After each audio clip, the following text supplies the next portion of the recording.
오늘 특세에 나오신 여러분들 한 사람 한 사람을 주님의 이름으로 사랑하고 축복합니다. 제가 처음부터 같이 여러분들과 이 자리에서 찬양하고 또 시간을 지내면서 제가 이 설교를 해야 되는가 그런 생각이 들어요. 제가 설교를 하면 은혜의 시간에 혹시 사족을 붙이는 것은 아닐까라는 생각도 들고 이미 여러분들이 찬양과 기도 가운데 충분한 은혜 가운데 있는 줄 믿습니다. 오늘도 제가 전하는 말씀이 여러분들이 특세의 주제처럼 우리들이 새롭게 헌신과 재부흥으로 나아가는데 정말 도움이 되었으면 좋겠다, 이런 마음을 가지고 말씀을 전하려고 합니다. 제가 오늘 말씀의 제목을 신앙의 기본기를 세우라 이렇게 잡았어요. 뭐라고요? 신앙의 기본기를 세우라. 2000년 교회 역사 가운데 늘 이 개혁, 부흥 이런 주제는 한 번도 끊임없이 계속되어 왔습니다. 그런데 참 신기하죠. 우리가 새롭게 부흥하고 개혁하자고 하는 모든 일들은 다시 신앙의 뿌리로 돌아가는 데 있습니다. 그래서 우리가 그런 얘기 참 많이 해요. 초대교회로 돌아가자. 어쩌면 우리의 신앙은 이 말씀의 가장 기본적인 것으로 돌아가는데 우리의 신앙의 부흥이 있는 줄 믿습니다. 오늘 저는 신앙의 기본기 중에 한 가지를 여러분과 나누려고 하는데요. 우리들이 어떤 마음으로 어떤 생각으로 우리의 신앙을 돌아볼까 하는 거예요. 여러분들 오늘 이거 한 가지만 기억하시면 되는데, 우리들에게 일어나는, 우리들의 인생에 일어나는 모든 일 가운데서 우리들이 그것을 사건 중심으로 볼 것이냐 아니면 과정 중심으로 볼 것이냐, 이 문제를 분명히 하면 좋겠어요. 제가 이제 설명하겠지만 사건 중심과 과정 중심이라는 게 있어요. 자, 여러분들에게 한번 물어봅시다. 여러분들은 지금 여러분들에게 일어나는 그 어떤 일인지 모르지만 지금 일어나는 그 일들을 다 이해할 수 있으세요? 안 그래요. 우리의 삶에는요, 진짜 우리들이 이해할 수 없는 일들이 너무 많아요. 그래서 우리는 참 답답한 거죠. 때때로 우리가 하나님을 믿는다고 하면서, 모르겠어요, 경건한 사람들은 겉으로는 하지 않겠지만 속으로 이런 말을 하지 않을까요? 하나님, 왜 그러세요? 진짜 내가 뭐 나쁜 짓 하는 것도 아니고 내가 나쁜 마음을 가진 것도 아니고 내 삶에서 내가 최선을 다해 하나님 닮은 삶, 주님 닮은 삶 살아가고 싶은데 하나님 왜 그러세요? 정말 우리들의 삶에는 끊임없이 지금 이 순간에도 여러분들 가운데 많은 분들이 도대체 왜 이런 일들이 일어나는지 설명할 수 없는, 알 수 없는 분들이 참 많이 있죠. 근데 한 가지 중요한 게 있어요. 우리가 하나님의 선하심을 믿는다면 우리들이 이해하지 못하는 일들 가운데서도 하나님을 의지하고 하나님을 따라갈 수 있죠. 문제는 우리들이 하나님의 선하심을 믿는 그 믿음이 우리에게 있는가? 저도 미국에서 지금 공부하고 미국 교회를 가보면 흑인들이 모이는 교회 가면 참 저에게 인상적인 게 있었어요. 앞에서 누가 God is good 하면 회중들이 all the time God is good. 하나님의 선하심은 우리들이 이해하지 못하는 상황 가운데도 지금도 여전히 하나님은 선하십니다. 저는 이번 특세 기간에 여러분들에게 이런 믿음의 고백이 있기를 간절히 소원합니다. 제가 참 좋아하는 작가 중에 하나가 유진 피터슨이라는 사람이 있습니다. 그 사람이 쓴 책 중에 그 길을 걸으라라는 책이 있는데요, 굉장히 멋진 글이 있어요. 이런 글을 듣고도 감동이 안 되면 여러분들이 문제가 있는 사람이에요. 그 책에 보면 이런 글이 있어요. 천국을 향해 가는 사람들에게는 지금 가고 있는 그 길이 천국입니다. 정말 좋은 얘기인데, 보세요. 천국을 향해 가고 있는 사람에게는요, 지금 그 길이 어떤 길인지 내가 이해하지 못하지만 그 길이 천국을 향해 가고 있는 거예요. 그러니까 결국 우리들의 신앙이 올바로 하나님 앞에 우리들이 그 길을 가고 있는가, 그것이 분명하다면 사건 중심, 오늘 우리들에게 무슨 일이 일어나고 있는가, 그것이 중요한 것이 아니라 하나님의 역사적인 관점에서 우리를 볼 수 있다는 거죠. 자, 오늘 말씀 가운데 제가 이제 말씀을 가지고 다 풀어가지 못하고 오늘 시간 되는 데까지 설교를 할 텐데, 오늘 예수님께서 베다니 나병 환자 시몬의 집에서 어떤 여인을 만나게 되죠. 오늘 본문에 보니까 그 여인이 향유 옥합을 깨뜨려서 예수님의 발 앞에 붙습니다. 오늘 말씀 가운데 그런 부분이 있어요. 어떤 사람이, 그리고 예수님이, 어떤 사람이 보이는 반응과 예수님이 보이는 반응이 다른 거예요. 참 신기하잖아요. 예수님과 함께 잔치자리에 참여하고 있는데 한 여인이 향유 옥합을 깨뜨린 그 여인의 행동이 어떤 사람이 보인 반응과 예수님의 반응이 다르다는 거예요. 오늘 우리가 예수님을 믿는 사람으로 여기에 모여 있는데 지금 우리들에게 일어나는 그 어떤 일, 그 사건 가운데 예수님이 생각하시는 것과 우리들이 생각하는 것이 다르다는 거죠. 오늘 말씀해 보니까 4절에 이런 표현이 있어요. 어떤 사람이 화를 내어 서로 말하되 어찌하여 이 향유를 허비하는가. 어떤 사람이 뭐가 났다고요? 화가 났어요. 왜 화가 났을까? 이 사람은 화가 나서 비난하고 불평하고 왜 향유를 허비하는가 라고 생각하는데 왜 화가 났을까요? 우리들이 화가 나는 것은 되게 같은 동일해요. 내 속에서 받아들여지지 않는 일 때문에 화가 나는 거예요. 놀라운 일이잖아요. 예수님과 함께하는 잔치자리에서 예수님에게 향유 옥합을 부은 여인 때문에 화가 나는 거예요. 왜? 내가 그거 받아들여지지 않는 거예요. 우리의 신앙의 가장 큰 장애 요소일 수도 있고 우리들이 극복해야 될 것이 있어요. 그게 뭐냐면 내가 가지고 있는 내 신념의 문제죠. 우리는 내 신념으로 인하여 하나님 앞에 잘 순종이 안 돼요. 내 신념 때문에 하나님이 하시는 일들이 내 마음속에 잘 받아들여지지 않아요. 제가 어제 부활절 저희도 교회에서 교인들과 설교를 하면서 제가 저의 부끄러운 모습을 이렇게 교인들과 나누게 되었어요. 제가 좀 창피한 얘기인데 좀 해도 될까요? 근데 제가 너무 창피한 일인데 제가요 요즘 제일 좋아하는 운동 중에 하나가 스케이트입니다. 제가 쇼트트랙 스케이트를 타요. 네. 그래서 지난주에도 한 3일 동안 저희 교회 앞에 바로 빙상장이 있어서 스케이트를 타는데 가능하면 사람이 좀 적은 시간에 가서 스케이트를 타려고 그래요. 근데 지난주에 제가 막 스케이트를 타는데요. 사람들이 자꾸 저를 쳐다보는 거예요. 속으로 야 이놈의 인기는 분당에서 식을 줄을 몰라. 뭐 이렇게 알아보고 막 사람들이 오늘따라 교인들이 좀 많이 왔나 보다. 이제 운동을 하는데 사람들하고 인사하고 그러면 불편하잖아요. 그래서 제가 가능하면 안 보려고 하고 스케이트를 열심히 타고 있어서 근데 사람들이 계속 저를 봐요. 깜짝 놀랐어요. 제가요 마스크를 안 하고 제가 스케이트를 타고 있는 거예요. 깜짝 놀래가지고 들어가서 이제 마스크를 하고 나왔어요.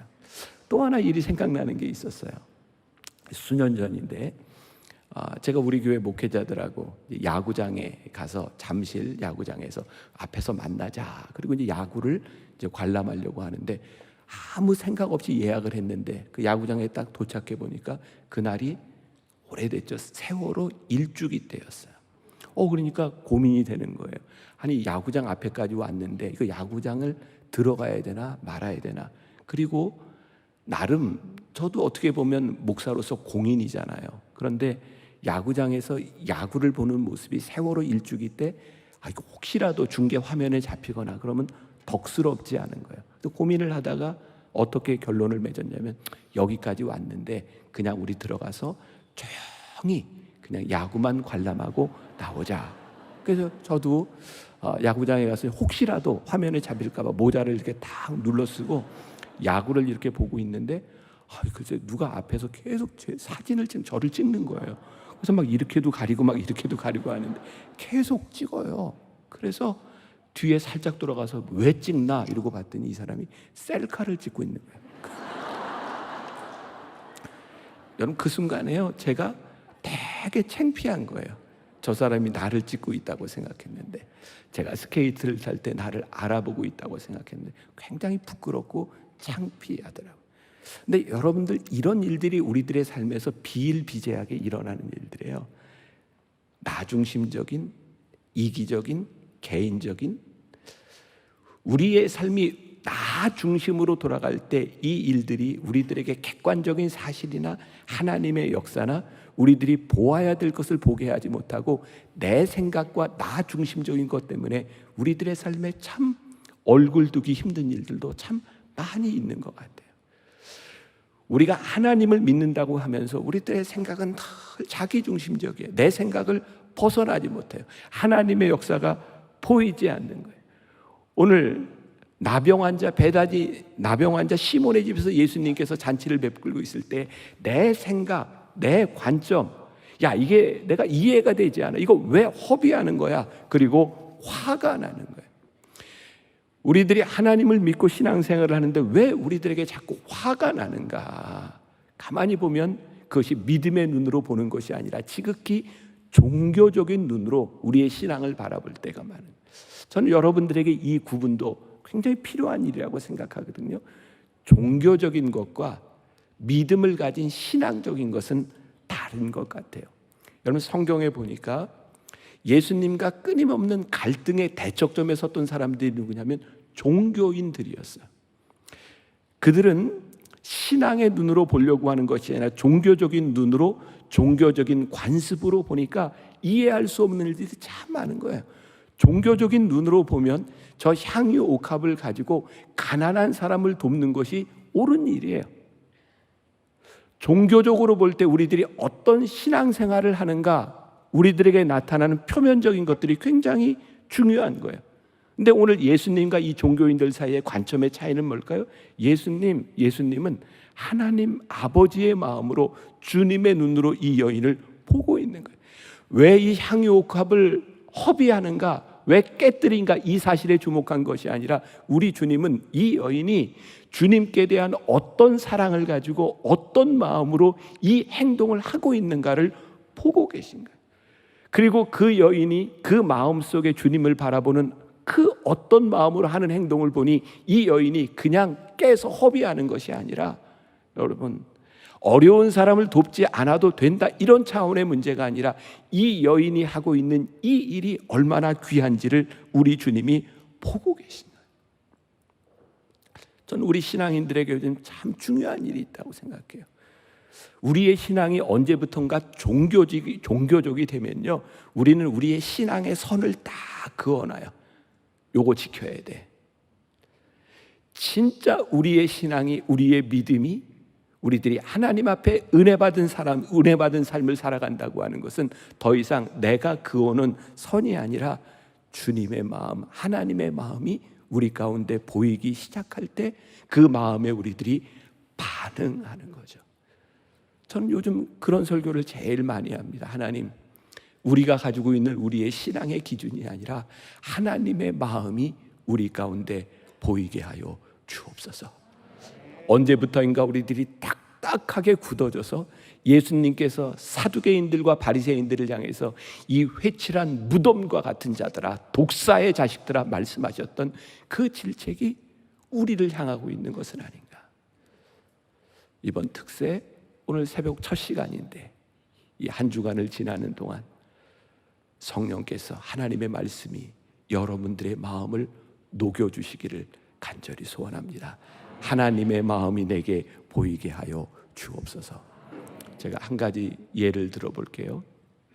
저는 주일날 저희도 여러 번 예배를 드리는데, 예배를 드리고 나면 제가 나가서 교인들 다 인사할 수 있는 상황도 아니고 하니까 제가 몇 년 전부터 예배를 마치면 교인들이 다 나갈 때까지 요 강대상에서 같이 찬양하고 기도하면서 사람들이 다 나갈 때까지 있다가 마지막에 나가요.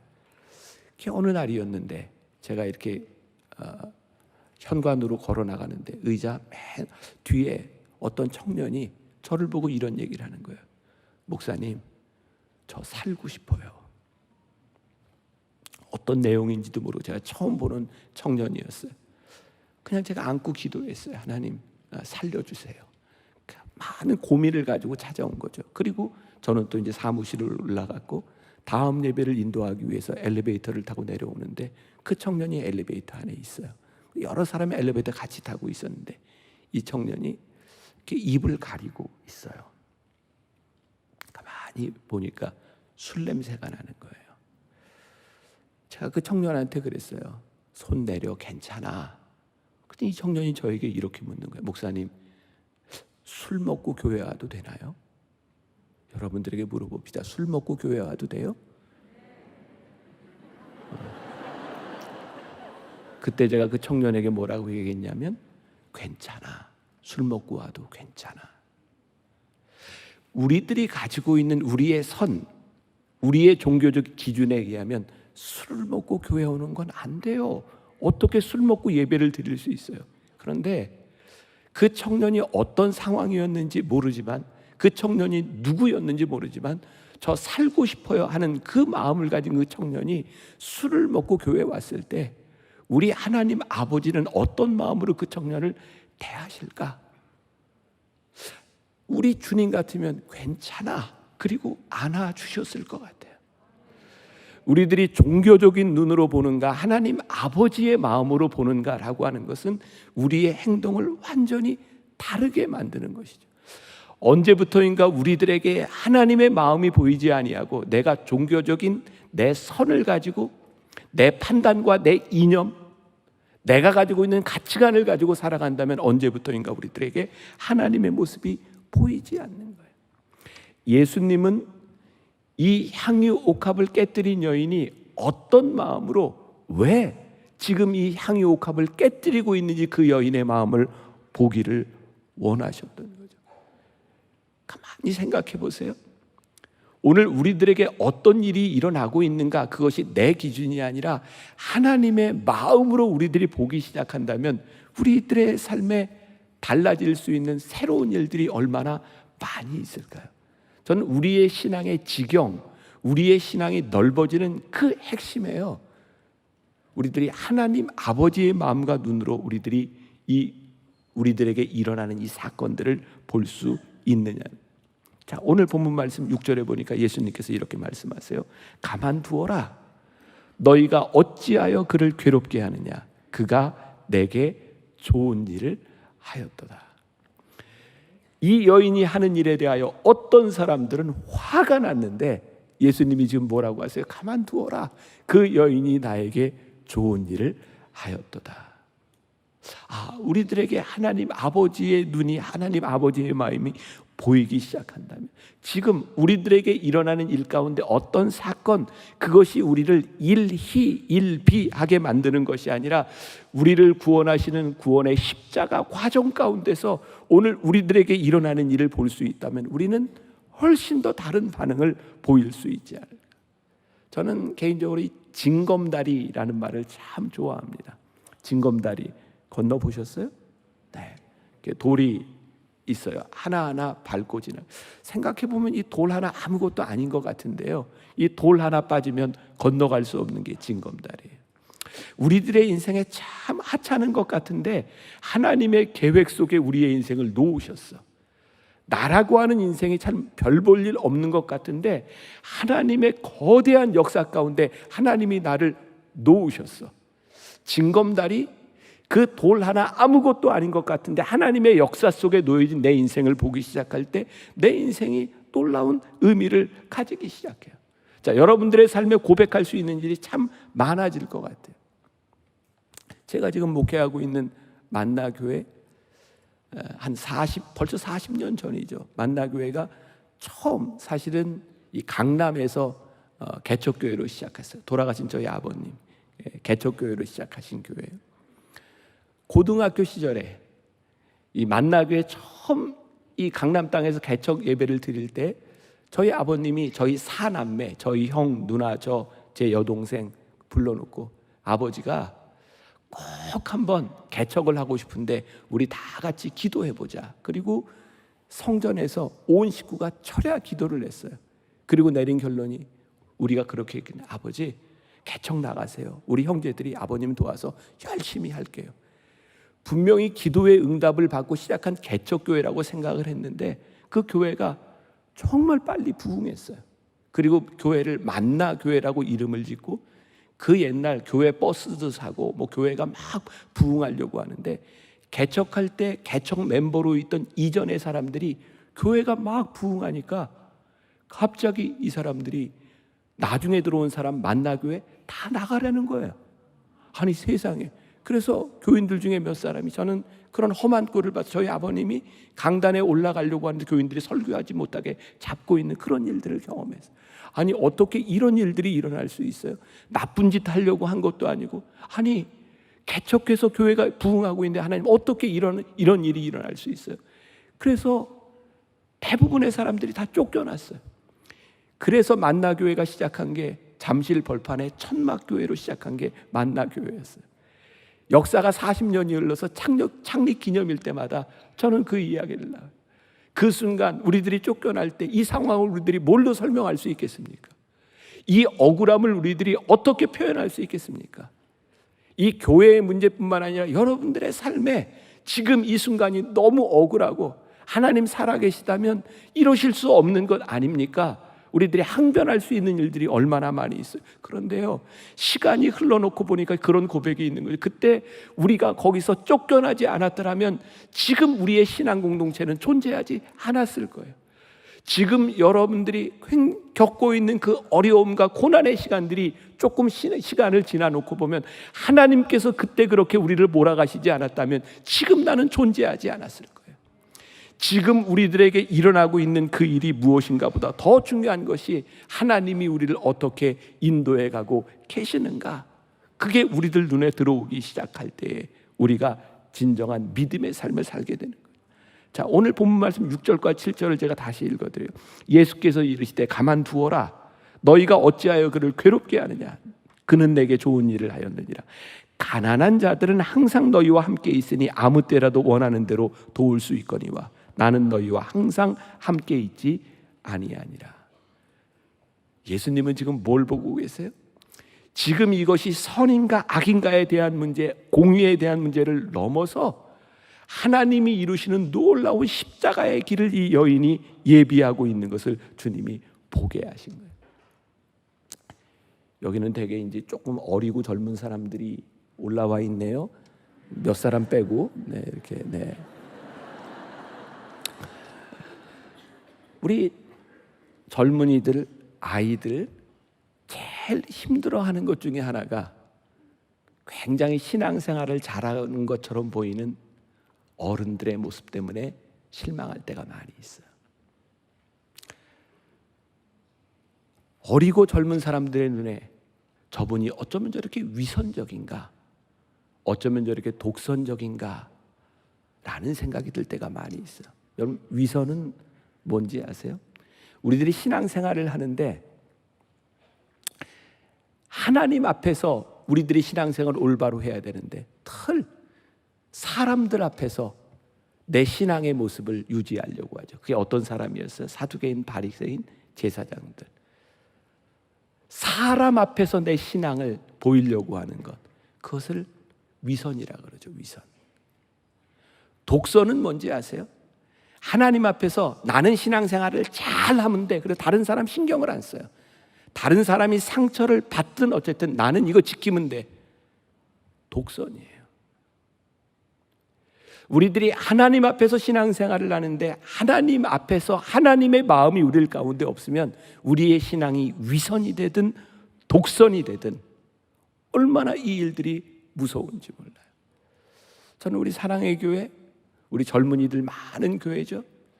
앞으로 다음 세대에 이 교회를 찾아오고 여기에서 신앙 교육을 받아야 될 우리 세대들이 위선과 독선이 아니라 하나님 마음에 합한 신앙이들로 우리들이 자라나야 될 텐데 우리들이 하나님의 마음을 우리들이 알고 신앙생활을 하고 있는가?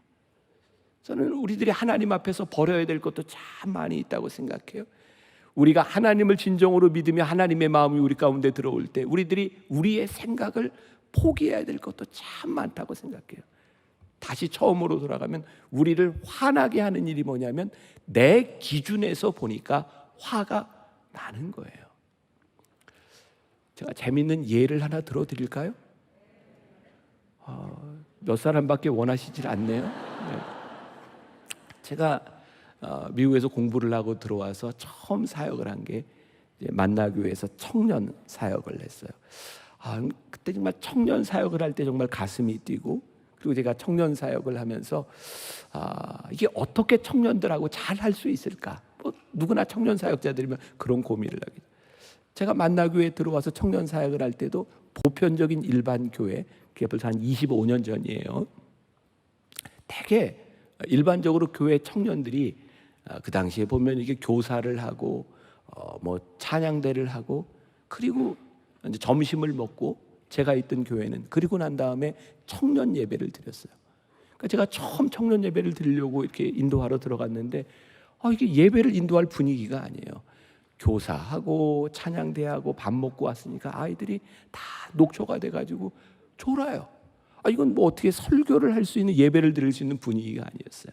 뭐 지금은 다 그런 예배들이 보편적으로 되었지만 25년 전에 한국 교회는 주일날 이게 가운을 입느냐 마느냐, 그 예배 시간에 드럼을 치느냐 마느냐 그런 것 가지고도 논쟁이 많이 있던 시절이었어요. 예배 시간에 청년들을 깨워야 되겠다고 생각했어요. 이 아이들이 깨어나야 은혜를 받을 수 있다고 생각했어요. 그래서 그 당시에 예배 형식도 확 바꾸고 찬양대를 세우고 성가대 입는 우리 성가대원들 가운도 다 벗기고 그냥 이렇게 예배를 이렇게 찬양으로 이렇게 시작을 해보자. 그래서 청년 예배를 그렇게 시작을 했어요. 그러다 보니까 청년들이 모이기 시작했고 이게 청년 음악 밴드 이런 것들이 이제 앞에서 같이 찬양을 하는데 어느 날 예배를 마치고 나가는데 한 젊은 집사님이 저에게 이렇게 얘기를 하더라고요. 그날 찬양대 섰던 싱어로 섰던 여자 청년 중에 하나, 이게 25년 전 얘기, 지금 얘기로 들으시면 안 돼요. 한 여자 청년이 머리에 노란 물을 들이고 찬양을 한 거예요. 그랬더니 그 성도가 저한테 목사님 어떻게 찬양하는 아이가 저렇게 노란 물 들이고 찬양할 수 있습니까? 제가 그분에게 이렇게 얘기했어요. 집사님 저에게 꿈이 있는데요. 다음 주에 빨간 물 들이네 하나 더 줬으면 좋겠어요. 제가 왜 그렇게 얘기했는가? 저에게는요 노란 물을 들이고 빨간 물을 들이고 그게 중요한 게 아니라 저 아이가 지금 이 시간에 찬양하고 예배를 드리는 게 너무 귀하게 느껴지는 거예요. 아이들이 뭐 귀걸이를 했던 뭐 코에 뭐 뚫든 뭐 청바지를 입고 찢어진 걸 입든 그 아이가 지금 이 시간에 다른 데 있지 않고 하나님을 예배하는 자리에 있는 것이 너무 귀하게 보이는 거예요. 그런데 문제는 어른의 눈에 저 아이가 노란 물 들인 게 마음에 들지 않는 거예요. 제가 어른 예배 설교하면서 그때 그런 얘기를 했어요. 여기 있는 어른들 참 못된 거 아시죠? 애들한테 야 너희들 왜 노란 물 들이고 빨간 물 들여? 하나님이 주신 대로 그 못 사니? 그러면서 자기들은 왜 흰머리 까맣게 염색해요? 아니 세상에 흰머리는 까맣게 염색하면 되고 검은 머리를 노랗게 염색하면 안 된다는 기준이 어디에 있는 거예요? 가만히 생각해 보세요. 우리를 화나게 하는 일들이 하나님의 기준인가 내 기준인가? 이 교회 안에서 일어나고 있는 많은 일들 가운데 하나님의 은혜를 가로막는 것이 하나님 마음 때문에 그러는가 아니면 내 기준과 내 생각 때문에 그런 일들이 일어나고 있는가? 지금 오늘 본문에 일어나고 있는 이 일들이 2000년 전 베다니 그 시몬의 집에서 일어났던 그 일이 그것만이 아니라 오늘 우리들의 삶에서도 동일하게 일어나는 일이라. 하나님 우리의 마음이 하나님의 마음을 알게 하여 주옵시고 지금 우리들에게 일어난 그 어떤 사건들 어떤 일들 우리들을 화나게 하는 그 일들 가운데서 하나님의 마음이 우리 가운데 들어오게 하여 주옵소서. 여러분 참 흥미로운 것 중에 하나는 우리들이 주님의 종입니다. 주님을 따라가는 사람입니다. 라고 이야기를 하는데 우리는 주님보다 더 확실한 계획을 내가 가지고 있어.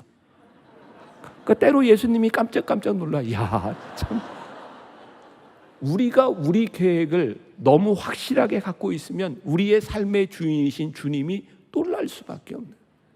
여러분 우리들의 삶에 우리들이 불성실하라고 하는 이야기가 아니라 우리들이 성실하게 하나님 앞에 쓰임 받는다는 일은 내 계획 속에 나를 가두는 것이 아니라 내 삶의 성실함이 주님 손에 있습니다를 고백하는 것이 아니겠습니까?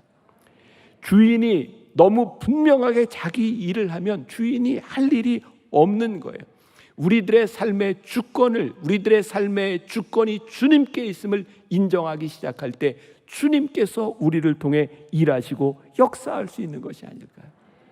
종종 우리는 그런 표현에서 하나님, 제가 어떻게 해야 될지를 모르겠습니다. 그런 표현, 주님, 내가 길을 잃었습니다. 근데 예수님이 우리들에게 이렇게 말씀하실 것 같아요. 아니, 나는 네가 어디 있는지 알아. 네가 길을 잃었다고 생각하지만 나는 내가 어디 있는지 알아. 주님께서 우리들의 삶의 계획을 놓지 아니하시는데 우리는 우리들이 할 수 없다고 생각할 때가 참 많이 있죠. 수능 때가 되면 아마 거의 모든 교회들이 수능 기도회를 하죠. 저희 이제 아들과 딸이 같은 해 수능을 봤어요. 저희 딸이 좀 많이 아팠고 장애가 있어서 아들하고 이제 같은 해 수능을 보게 되었는데요.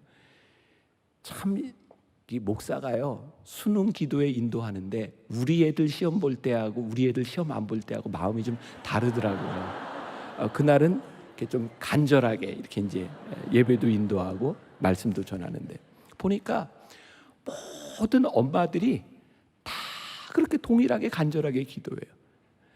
공부 잘하는 자식을 둔 엄마는요, 그런 기도하죠. 하나님, 우리 애가 이 수능 시간에 실수하지 않게 해주세요. 공부 못하는 아이를 둔 부모는 주님, 우리 아이 시험 볼 때 실력대로 보지 않게 해주세요. 그런 기도해요. 보니까 간절함은 다 똑같아요. 근데 만일 우리가 우리 자녀들에 대한 마음이 지금 수능에서 시험을 보고 안 보고 여기에 우리의 아이의 인생이 달려 있습니다 라고 생각했다면 그 수능으로 인해서 우리는 일희일비예요. 근데 제가 생각할 때 하나님은 그 수능보다 훨씬 더 크신 분이거든요. 하나님이 행하시는 일은 지금 우리들이 목숨을 걸고 기도하는 것보다 훨씬 더 큰 하나님이시고, 우리들에게 하나님의 계획이 우리들의 마음속에 들어온다고 하는 것은 정말 놀라운 일이거든요. 자, 그 수능 기도회를 하고 제 아내도 우리 애들을 위해서 기도했겠죠.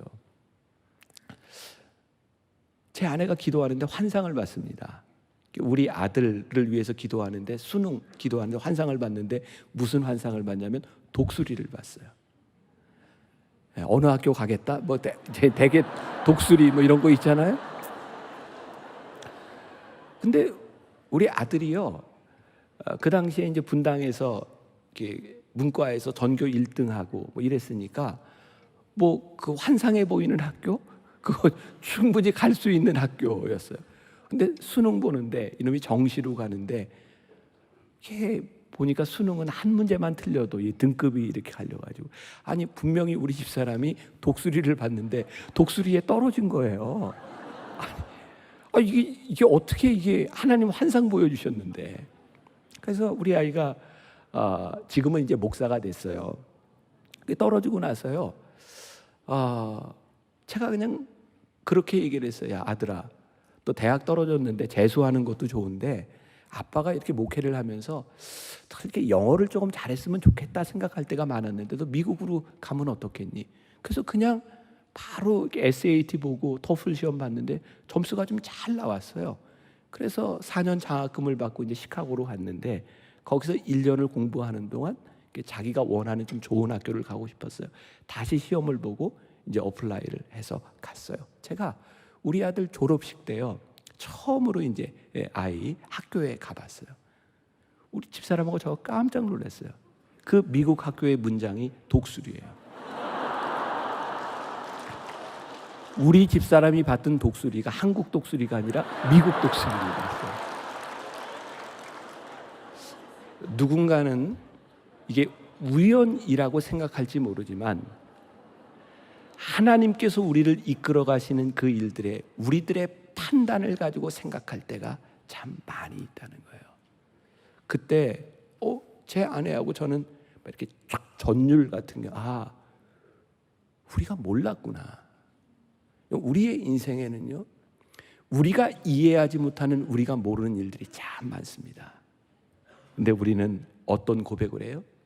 그 일 가운데 하나님의 인도하심이 있습니다. 하나님의 선하심이 있습니다.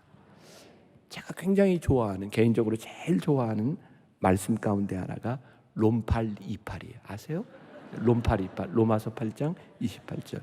우리가 알거니와 하나님을 사랑하는 자, 곧 그의 뜻대로 부르심을 입은 자들에게는 모든 것이 합력하여 선을 이루느니라. 보세요. 모든 사람들이 이 여인이 하고 있는 이 일을 낭비라고 생각할 때 주님은 아니다 라고 말씀하세요. 지금 여러분들의 삶에 일어나고 있는 그 어떤 사건 가운데 하나님 왜 그러세요? 라고 우리들이 항변할 때 주님은 나는 이 모든 것을 합력하여 선을 이루고 있느니라 라고 말씀하세요. 하나님은 여러분들의 삶에 실수가 없으신 하나님이에요. 여러분들의 인생에 하나님의 뜻이 있음을 분명히 선포하고 계신 하나님이세요. 오늘 이 새벽에 특세를 함께하고 있는 여러분들의 삶 가운데 합력하여 선을 이루시는 하나님의 손길이 여러분들에게 보이기를 간절히 소원합니다. 제가 개인적으로 좋아하는 찬양이 있어요. 하나님 한 번도 나를 실망시킨 적 없으시고 언제나 공평과 은혜로 나를 지키셨네. 우리 한 번 더. 하나님 한 번 더. 하나님 한 번도 나를 실망시킨 적 없으시고 언제나 공평과 은혜로 나를 지키셨네. 오 신실하신 주, 오 신실하신 주, 오 신실하신 주, 내 너를 떠나지도 않으리라, 내 너를 버리지도 않으리라. 약속하셨던 주님, 그 약속을 지키사